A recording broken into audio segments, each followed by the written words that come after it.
Il y a 6 mois, Valve annonçait la Steam Machine, le Steam Frame et le Steam Controller. Depuis, aucune nouvelle quant à la date de sortie de la Steam Machine et du Steam Frame. On a bien eu le Steam Controller qui a été lancé début mai, mais rien concernant la Steam Machine. Alors la raison à ça, on la connaît, c'est le prix des composants et plus particulièrement la RAM. Pour rappel, l'objectif premier de la Steam Machine, c'était de vendre une machine typée console à un prix très attractif, quitte à sacrifier un peu les performances comparé à un PC de dernière génération. En gros, reproduire le succès du Steam Deck, mais dans un format console de salon. Le problème, c'est que depuis l'annonce, le prix de la RAM n'a fait qu'augmenter, ce qui met à mal cette promesse. Et plus récemment, on a pu le constater avec la hausse de plus de 200 € sur le Steam Deck OLED.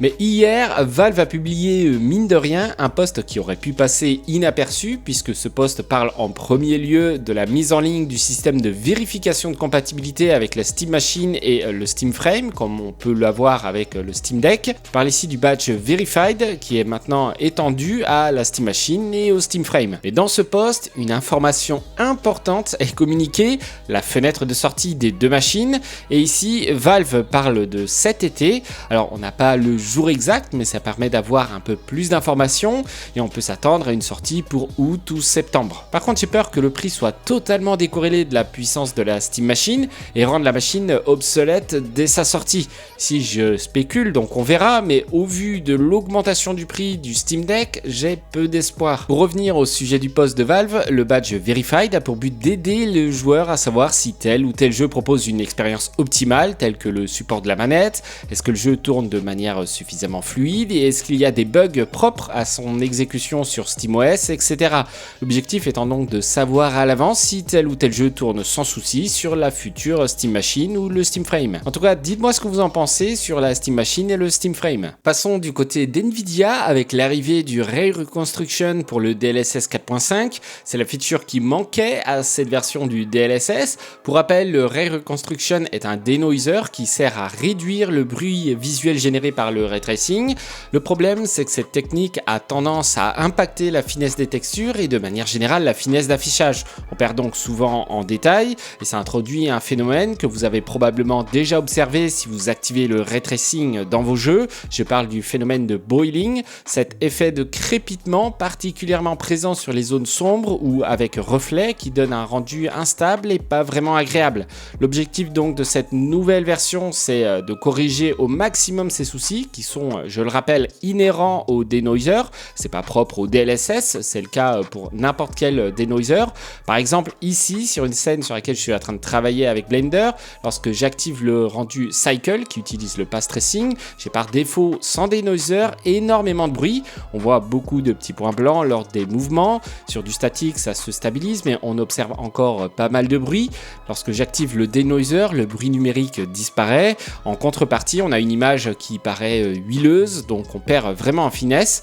Avec cette nouvelle version du Ray Reconstruction pour le DLSS 4.5, la promesse est de gagner en détail comparé à la précédente version et de réduire aussi tout ce qui est boiling qu'on peut pas mal observer sur Crimson Desert par exemple. La date de sortie est prévue pour le mois d'août et devrait être compatible Day One avec 27 jeux tels que Cyberpunk 2077, Hogwarts Legacy ou encore Crimson Desert.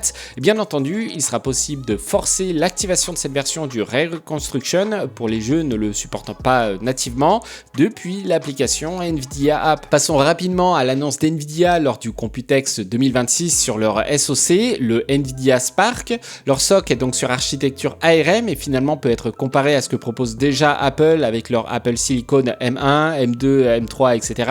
Mais cette fois-ci, bien entendu, pas question de faire tourner ça sur macOS, mais bien sûr sur Windows dans sa version ARM. Pour le moment, on ne sait pas grand-chose de concret sur leur SoC, donc on va éviter de s'emballer. Déjà, on ne connaît pas le prix, on ne connaît pas non plus la puissance réelle du SoC. Bref, rien de vraiment tangible, si ce n'est une promesse marketing peu convaincante à mon goût de révolutionner le PC. Alors attention, je ne dis pas que pour du PC portable, c'est inintéressant en soi. Il serait temps d'avoir un équivalent Apple M5, mais pour les PC. Et quand je dis mais pour les PC, je veux sous-entendre compatible Windows et Linux. Et ici aussi, pour l'aspect Linux, rien d'officiel pour le moment de la part d'NVIDIA. Pour l'aspect IA, je n'ai pas spécialement envie d'en parler parce que je trouve le narratif complètement détaché de la réalité. 90 voire 95% des consommateurs lambda et même les gamers n'ont pas d'intérêt particulier à avoir un système optimisé pour l'IA. Et le fait d'avoir des agents agents IA locaux qui tournent en permanence sur le PC pour pouvoir nous assister dans je ne sais pas trop quoi. C'est probablement un des premiers trucs que je voudrais désactiver pour limiter l'utilisation des ressources inutilement. Bref, attendons d'avoir les retours des reviewers indépendants pour se faire une vraie idée des performances et du potentiel de ce SoC. Pour ma part, je serais plutôt intéressé et dans l'attente d'informations sur des futurs RTX 6000 que ce type de produit. Faisons maintenant un rapide tour du côté d'AMD, notamment leur annonce de la RX 9070 GRE qui est disponible depuis le 1er juin au MSRP de 549 $. On la trouve à l'heure où je tourne cette vidéo à 570 € sur Amazon. C'est une carte qui est disponible en Chine depuis 1 an et globalement c'est une RX 9070 castrée.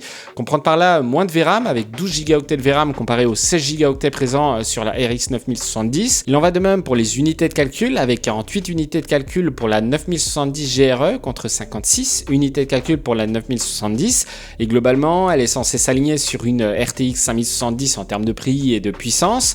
Dans les faits, ce n'est pas tout à fait le cas avec 5% de performance en moins pour la RX 9070 GRE en 1440p et 4K et globalement elle propose les mêmes performances que l'ancienne 7900 GRE.